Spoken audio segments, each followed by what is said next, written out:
بسم اللہ الرحمن الرحیم۔ بسم اللہ الرحمن الرحیم۔ السلام علیکم ورحمۃ اللہ وبرکاتہ۔ امید ہے آپ تمام احباب خیر و عافیت سے ہوں گے۔ آج ایم اے اسلامیات کے مضمون الدعوۃ والارشاد کا سبق نمبر 20 ہے، اور اس سبق کے اندر ہم جس عنوان کی تفصیل پڑھیں گے وہ ہے قبائل اور افراد کو دعوت اسلام، یعنی کہ جو ہم نے دعوت کے مختلف مراحل پچھلے سبق میں پڑھے تھے کہ آپ صلی اللہ علیہ وسلم نے سب سے پہلے جو ہے وہ خفیہ دعوت کا اہتمام کیا، پھر اس کے بعد اپنے خاندان کو دعوت دی، اپنے قبیلے والوں کو دعوت دی، پھر اس کے بعد دیگر قبائل کو اور افراد کو جو دعوت دی اس کا ہم آج کے سبق میں تفصیلی بیان پڑھیں گے۔ تو آئیے چلتے ہیں آج کے سبق کی تفصیل کی طرف۔ آپ صلی اللہ علیہ وسلم نے مکہ مکرمہ میں جب اعلانیہ دعوت کا اہتمام کر لیا، اعلانیہ دعوت کا جو ہے وہ لوگوں کو اعلانیہ طور پر اسلام کی طرف بلا لیا، تو پھر اس کے بعد آپ صلی اللہ علیہ وسلم نے دعوت اسلام کو مزید قبائل کی طرف وسیع کیا، اور جب طائف سے بھی آپ صلی اللہ علیہ وسلم کو مایوسی ہو گئی، انہوں نے جو ہے وہ آپ صلی اللہ علیہ وسلم سے اچھا سلوک نہیں کیا، تو وہاں سے واپسی کے بعد آپ صلی اللہ علیہ وسلم نے مختلف قبائل اور افراد کو اسلام کی دعوت دی، کیونکہ طائف سے واپسی کے بعد اہل مکہ جو ہے، قریش مکہ جو تھے، وہ آپ صلی اللہ علیہ وسلم کے زیادہ دشمن ہو گئے، انہوں نے آپ صلی اللہ علیہ وسلم کی زیادہ مخالفت شروع کر دی، تو اس وجہ سے آپ صلی اللہ علیہ وسلم نے مختلف قبائل اور افراد کو دعوت اسلام دی، اور اپنی حفاظت اور جو ہے وہ اپنی امان کا جو ہے وہ بندوبست کرنے کی کوشش کی، تاکہ جس مقصد کے لیے آپ صلی اللہ علیہ وسلم کو مبعوث کیا گیا تھا اس مقصد میں کامیاب ہو سکیں۔ آپ صلی اللہ علیہ وسلم ان قبائل کے پاس مندرجہ ذیل دعوت لے کر تشریف لے جاتے، یعنی کہ جو آپ صلی اللہ علیہ وسلم ان کو دعوت دیتے، اس دعوت کا عنوان یہ ہوتا کہ تم اللہ کی عبادت کرو، اس کے ساتھ کسی کو شریک نہ ٹھہراؤ، اور اللہ کی ہی عبادت کرو، جو دیگر تم نے بت بنا رکھے ہیں عبادت کے لیے ان کو اللہ تعالیٰ کے ساتھ شریک نہ کرو، اور ساتھ میں یہ بھی عنوان ہوتا کہ مجھ پر ایمان لے آؤ اور میری تصدیق کرو، یعنی کہ رسالت کی دعوت آپ صلی اللہ علیہ وسلم انہیں دیتے، اور تم میری حفاظت کرو تاکہ میں اللہ کا پیغام پہنچا سکوں، یعنی کہ آپ صلی اللہ علیہ وسلم ان کو ایک تو دائرہ اسلام میں داخل ہونے کی دعوت دیتے کہ اللہ کی عبادت کرو، کسی اور کی پرستش نہ کرو، ایمان لانے کی دعوت دیتے کہ مجھے اللہ کا رسول مان لو، اور ساتھ میں میری حفاظت کرو تاکہ میں اللہ کا پیغام پہنچا سکوں، کیونکہ جو قریش مکہ تھے وہ آپ صلی اللہ علیہ وسلم کے سخت دشمن تھے، اور وہ جو ہے وہ تکلیفیں پہنچاتے تھے، اور آپ صلی اللہ علیہ وسلم کو زیادہ اذیتیں انہوں نے دینا شروع کر دی تھی۔ اسی طرح آپ صلی اللہ علیہ وسلم جہاں تبلیغ کے لیے تشریف لے جاتے تو ابو لہب وہاں جا کر آپ کی بات کی تردید کرتا اور لوگوں کو منع کرتا، یعنی کہ جہاں جہاں آپ صلی اللہ علیہ وسلم کسی قبیلے کے پاس تشریف لے جا رہے ہیں، کسی فرد کے پاس دعوت لے کر تشریف لے جا رہے ہیں، تو ابو لہب بھی وہاں جا ٹپکتا اور وہاں آپ صلی اللہ علیہ وسلم کی بات کی تردید کرتا کہ یہ جو ہے وہ گمراہ ہے، آبائی دین سے جو ہے وہ منکر ہے، تو لہٰذا اس کی تم بات نہ مانو۔ وہ آپ صلی اللہ علیہ وسلم کی باتوں کی جو ہے وہ تردید کرتا اور لوگوں کو منع کرتا آپ صلی اللہ علیہ وسلم کی بات ماننے سے۔ آپ صلی اللہ علیہ وسلم نے تقریباً 14 قبائل کو اس طرح دعوت دی، لیکن کسی نے اسلام قبول نہیں کیا، یعنی جن قبائل کے پاس آپ صلی اللہ علیہ وسلم یہ دعوت لے کر تشریف لے گئے تھے، جب طائف سے واپسی ہوئی، قریش مکہ نے مخالفت شروع کر دی، بہت زیادہ اذیتیں پہنچانا شروع کر دی،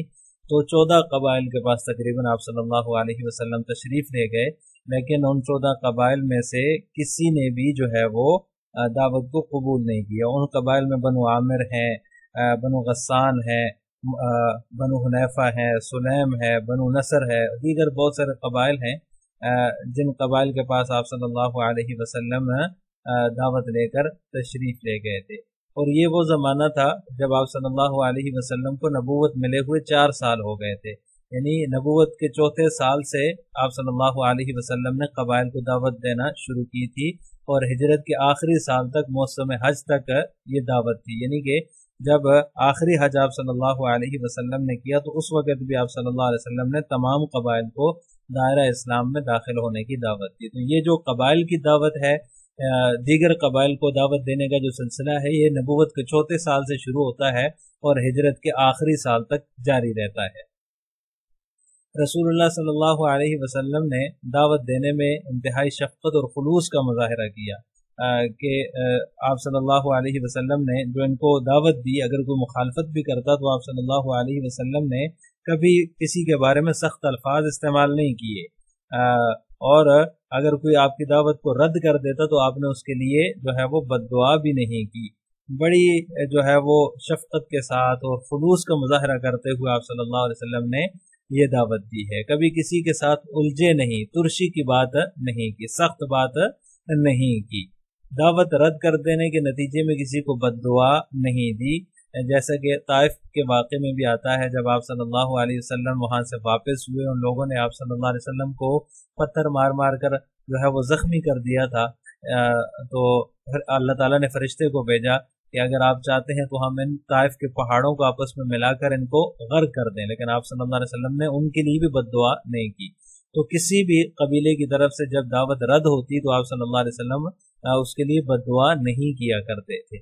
اپنے عمل سے نا امیدی اور مایوسی کا اظہار نہیں کیا، یہ نہیں کہ اب کوئی نہیں مان رہا تو دعوت کے عمل کو ترک کر دیا، ایسا نہیں ہوا، بلکہ آپ صلی اللہ علیہ وسلم نے نا امیدی کو اور مایوسی کو اپنے قریب تک نہیں آنے دیا، اور جو دعوت کا سلسلہ شروع کیا ہوا تھا اسی کو مسلسل جاری رکھا. آپ صلی اللہ علیہ وسلم نے کن کن قبائل کو دعوت دی تو ان میں سے چند کا تذکرہ جو ہے وہ یہاں کر لیتے ہیں. قبیلہ بنو کلب جو تھا، ان کو آپ صلی اللہ علیہ وسلم نے دعوت دی. ان کی ایک شاخ تھی بنو عبداللہ، ان کے پاس جب آپ صلی اللہ علیہ وسلم تشریف لے گئے، انہیں اللہ کی طرف بلایا اور اپنے آپ کو ان پر پیش کیا، تو آپ صلی اللہ علیہ وسلم نے فرمایا، اے بنو عبداللہ، اللہ تعالیٰ نے تمہارے باپ کا نام بہت خوبصورت اور اچھا رکھا، لیکن ان لوگوں نے بھی آپ کی دعوت قبول نہیں کی. اسی طرح قبیلہ کندہ جو تھا، اس کو بھی آپ صلی اللہ علیہ وسلم نے دعوت دی، ان کے پاس تشریف لے گئے اور ان کے سامنے اپنے آپ کو پیش کیا، لیکن انہوں نے بھی آپ کی دعوت کو ٹھکرا دیا، دعوت قبول نہیں کی. اسی طرح بنو حنیفہ کے پاس آپ صلی اللہ علیہ وسلم تشریف لے گئے، ان کے جو ڈیرے تھے ان کے پاس ان ڈیروں پر گئے اور انہیں اسلام کی دعوت دی، اپنے آپ کو ان کے سامنے پیش کیا. انہوں نے بھی آپ صلی اللہ علیہ وسلم کی دعوت قبول نہیں کی، اور اس قبیلے نے، بنو حنیفہ نے، سب سے تلخ بات کی تھی آپ صلی اللہ علیہ وسلم سے اور سخت جواب دیا تھا. اسی طرح بنو عامر ہیں، بنو عامر کو بھی جو ہے وہ آپ صلی اللہ علیہ وسلم نے دعوت دی. عامر بن سعصہ جو ان کے سردار تھے، ان کے پاس آپ صلی اللہ علیہ وسلم تشریف لے گئے، انہیں جو ہے وہ دعوت دی، لیکن وہ بھی جو ہے نہ مانے اور انہوں نے بھی آپ صلی اللہ علیہ وسلم کی دعوت کو رد کر دیا. لیکن ان میں سے کسی نے بھی آپ صلی اللہ علیہ وسلم کی دعوت کو قبول نہیں کیا. تو یہاں آپ صلی اللہ علیہ وسلم کی جو دعوت تھی ان قبائل کو کسی نے بھی قبول نہیں کیا، سب نے آپ صلی اللہ علیہ وسلم کی دعوت کو رد کر دیا. تو چند باتیں جو آپ صلی اللہ علیہ وسلم کے عمل سے ملتی ہیں، جو داعین کے لیے ایک نمونہ ہے، ان میں سے سب سے پہلی بات یہ ہے کہ آپ صلی اللہ علیہ وسلم نے کسی پر اپنی دعوت کو ٹھونسا نہیں ہے. آپ صلی اللہ علیہ وسلم نے زبردستی نہیں کی. اسلوب یہی تھا کہ کسی پر اپنی بات کو ٹھونستے نہیں تھے آپ صلی اللہ علیہ وسلم.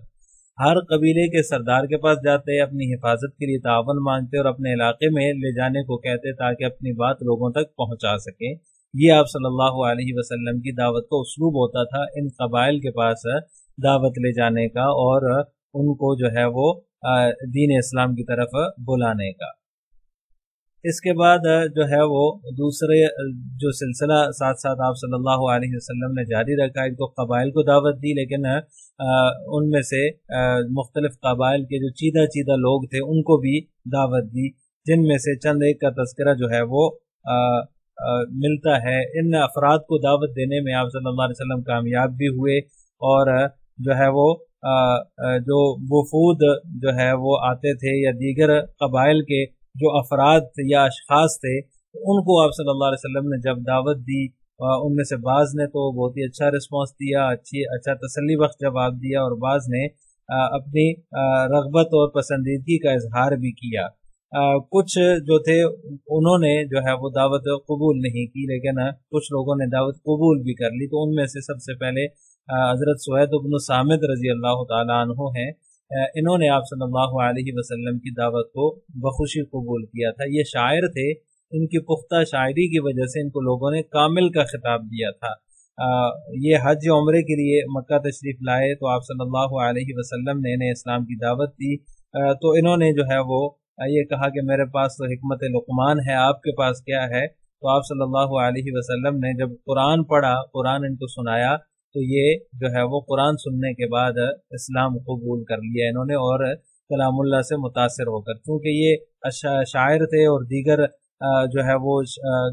شاعرانہ کلام جو تھا جتنا بھی تھا اس کو یہ جانتے تھے۔ جب قرآن سنا تو کہا کہ اس جیسا کلام میں نے آج تک نہیں سنا، اور قرآن جب سنا تو اس سے متاثر ہو کر انہوں نے اسلام قبول کر لیا۔ اور جب انہوں نے اسلام قبول کیا تو وہ نبوت کا 11واں سال تھا، یعنی کہ آپ صلی اللہ علیہ وسلم کا نبوت ملے ہوئے 11 سال ہو گئے تھے، 11ویں سال انہوں نے اسلام قبول کیا۔ اس کے بعد دوسرے جو شخص ہیں وہ ایاس بن معاذ ہیں، جن کو آپ صلی اللہ علیہ وسلم نے دعوت دی۔ ان کی جو ہے وہ قصہ یا واقعہ ان کا یہ ہے جو مختلف کتب سیرت میں ملتا ہے۔ یہ جو ہے وہ یثرب کے رہنے والے تھے، یثرب یعنی کہ مدینہ کے رہنے والے تھے۔ پہلے مدینہ کا نام یثرب ہوا کرتا تھا، اور نوجوان آدمی تھے۔ جب اوس و خزرج کے درمیان نفرت کی آگ بھڑک رہی تھی تو اوس کے کچھ لوگ قریش سے مدد طلب کرنے مکہ آئے، ان میں یہ بھی تھے، یعنی یہ قبیلہ اوس سے تعلق رکھتے ہیں۔ اور جو ہے وہ جب اوس و خزرج کی آپس میں لڑائی ہو رہی تھی تو اوس کے کچھ لوگ جو کہ تعداد میں کم بھی تھے، اوس اور خزرج جو ہے وہ اس کے لوگ جو ہے وہ طاقت میں بھی زیادہ تھے، تعداد میں بھی زیادہ تھے، تو یہ قریش سے مدد طلب کرنے کے لیے مکہ آئے۔ تو وہاں آپ صلی اللہ علیہ وسلم نے ان سے ملاقات کی، اور ان سے جو ہے وہ ان کے درمیان جا کر تشریف فرما ہوئے اور ان کو خطاب کیا کہ میں اللہ کا رسول ہوں، اللہ نے مجھے اپنے بندوں کے پاس یہ دعوت دینے کے لیے بھیجا ہے، اللہ کی عبادت کرو، اللہ کے ساتھ کسی کو شریک نہ ٹھہراؤ۔ تو انہوں نے جو ہے وہ اپنے ان قبیلے کے لوگوں سے کہا کہ یہ بہترین چیز ہے، اس چیز سے بہتر ہے جس کے لیے تم یہاں آئے ہو۔ تو ان میں سے ایک شخص جو تھا اس نے جو ہے وہ ایک مٹھی اٹھائی مٹی کی اور ایاس بن معاذ کے چہرے پر مار دی۔ یہ خاموش ہو گئے، کچھ کہا نہیں۔ پھر آپ صلی اللہ علیہ وسلم بھی تشریف لے گئے۔ آپ صلی اللہ علیہ وسلم نے جب ان کو دعوت دی تو انہوں نے آپ صلی اللہ علیہ وسلم کو بہتر قرار دیا۔ جو دوسرے ساتھی تھے جن کی طرف سے ان کو ملامت کیا گیا تھا اس کی وجہ سے یہ خاموش ہو گئے، لیکن جیسے یہ مدینہ پہنچے تو وہاں ان کا انتقال ہو گیا۔ جب ان کا انتقال ہو گیا تو ان کی زبان پر تکبیر و تحلیل جاری تھی، اس وجہ سے جو ہے وہ بعض حضرات نے ان کو جو ہے وہ مسلمان شمار کیا ہے کہ یہ مسلمان ہو گئے تھے۔ تو اس طرح ایاس بن معاذ نے بھی اچھا رسپانس دیا، اچھا جو ہے وہ تسلی بخش جواب دیا، آپ صلی اللہ علیہ وسلم کی بات کو بہتر قرار دیا۔ اسی طرح ابو ذر غفاری رضی اللہ تعالیٰ عنہ کا تذکرہ بھی ملتا ہے۔ یہ جو ہے وہ یثرب کے اطراف کے رہائشی تھے، مدینہ کے اطراف میں رہتے تھے۔ جب مذکورہ دونوں اشخاص یعنی کہ سوید بن صامت اور ایاس بن معاذ کو آپ صلی اللہ علیہ وسلم نے دعوت دی، ان کے ذریعے سے بات جو ہے وہ یثرب میں پھیل گئی، آپ صلی اللہ علیہ وسلم کی بعثت کی، تو ابو ذر غفاری رضی اللہ تعالیٰ عنہ کو بھی جو ہے وہ یہ بات پہنچی۔ تو ابو ذر غفاری رضی اللہ تعالیٰ عنہ جو ہے وہ وہاں سے پھر مکہ آئے، اور اسی خبر کی تلاش میں کہ وہ رسول کون ہیں، ان سے ملنے کے لیے آئے آپ صلی اللہ علیہ وسلم سے۔ اور پھر وہ ایک لمبا واقعہ ہے، آپ صلی اللہ علیہ وسلم کے پاس جب آئے تو پھر انہوں نے اسلام قبول کر لیا، پھر حرم میں جا کے اعلان کیا۔ قریش مکہ جو تھے انہوں نے ان کو مارا پیٹا، 2 دفعہ ایسا ہوا۔ بہرحال یہ خبر جو ہے ان کے اسلام لانے کا سبب بنی، تو ابو ذر غفاری رضی اللہ تعالیٰ عنہ نے بھی اسلام قبول کیا۔ تو یہ جو ہے یہ واقعہ ان کا کتب حدیث میں موجود ہے۔ حرم میں آ کر انہوں نے اعلان کیا تو لوگوں نے ان کو بہت مارا پیٹا، ابن عباس رضی اللہ تعالیٰ عنہما نے ان کو وہاں سے چھڑایا۔ اس کے بعد ضماد ازدی کا تذکرہ آتا ہے کہ ان کو بھی آپ صلی اللہ علیہ وسلم نے دعوت دی، اور جو ہے وہ دعوت کے نتیجے میں انہوں نے بھی دعوت کو قبول کیا۔ یہ قبیلہ ازد کے فرد تھے، جھاڑ پھونک کرتے تھے، یعنی کہ جو جھاڑ پھونک ہوتی ہے، تعویذ گنڈا ہوتا ہے، یہ کام کرتے تھے، جادو اور آسیب کا علاج کرتے تھے۔ انہوں نے لوگوں سے سنا کہ محمد پاگل ہے، نعوذ باللہ، صلی اللہ علیہ وسلم، اور یہ سوچا کہ میں ان کا جا کر علاج کروں جس طرح دیگر لوگوں کا علاج کرتا ہوں۔ تو علاج کی غرض سے یہ مدینہ منورہ تشریف لائے، تو آپ صلی اللہ علیہ وسلم سے قرآن سنا۔ قرآن سن کر آپ صلی اللہ علیہ وسلم سے انہوں نے اسلام قبول کر لیا، کیونکہ یہ جو ہے وہ ایک جادوگر تھے، جھاڑ پھونک کیا کرتے تھے، تو ان کو پتہ تھا، انہوں نے جو ہے وہ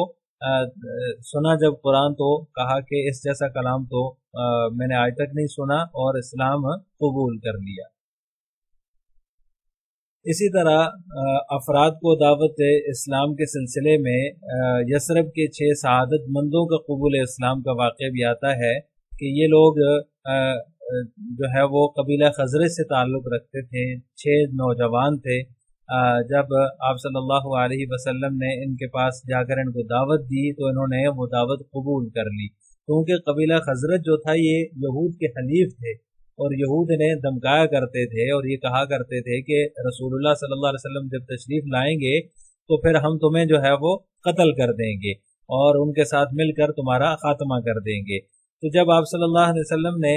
ان کو جو ہے وہ اسلام کی دعوت دی تو یہود کے اسلام قبول کرنے پر سبقت لے جانے کے لیے انہوں نے اسلام قبول کر لیا، یعنی کہ ہم سے پہلے یہود اسلام قبول نہ کر لیں، اس لیے انہوں نے ان پر سبقت لے جانے کی غرض سے اسلام قبول کر لیا۔ ان کی وجہ سے جو ہے وہ پورے قبیلے میں چرچا ہوا، تو پھر اگلے سال حج کے موسم پر یہ مزید افراد کو جو ہے وہ لے کر آئے اور آپ صلی اللہ علیہ وسلم کے ہاتھ پر انہوں نے بیعت کر لی۔ وہ مزید 6 افراد تھے، ٹوٹل جو ہے وہ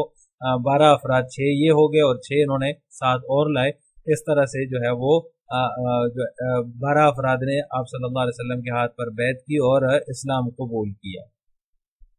آج کے سبق کا خلاصہ یہ ہوا کہ ہم نے قبائل اور افراد کو دعوت اسلام کی تفصیل پڑھی ہے۔ اگلے سبق میں ہم کیا پڑھیں گے؟ تو اگلے سبق کا عنوان ہوگا دعوت کا مدنی دور، مدینہ منورہ میں دعوتی اسلوب اور ترجیحات۔ السلام علیکم ورحمۃ اللہ وبرکاتہ۔